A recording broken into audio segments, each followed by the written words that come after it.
ம். இன்னும் தண்ணி விடுங்க மறுபடியும் கைக்கு. பின்னாடி வரல திருப்பி பிடிக்கிறீங்களா எப்படி? இதை அப்படி திருப்பாதீங்க. நேர் பண்ணிவிட்டு இந்த வரல வந்து இங்கே பிடிங்க சைடு. நடுவில் அழுத்திட்டு சைடை பிடிங்க.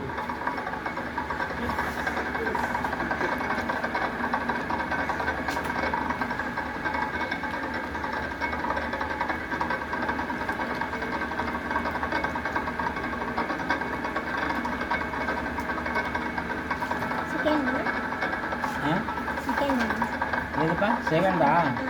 இல்லை கொஞ்சம் கட்ட வரல உள்ளே அழுத்துங்க. புள்ளியாக வரட்டும் ஃபஸ்ட்டு. இந்த பிடிக்கும்போது இங்கே ஜாயின் பண்ணுங்கள். சைடை பிடிங்க. அப்படி கட்ட வரல வந்து சைடை அப்படி பிடிங்க. பிடிச்சிங்கன்னா நீங்கள் கேட்ட செகண்டு வரும். சைடு வரல திருப்பங்க. லேசாக அப்படி இப்படி கொஞ்சம் ஸ்லோவாக. சூப்பர், பரவாயில்ல. Very good, very good. போதும், எடுத்துரும். அவ்வளவுதான்.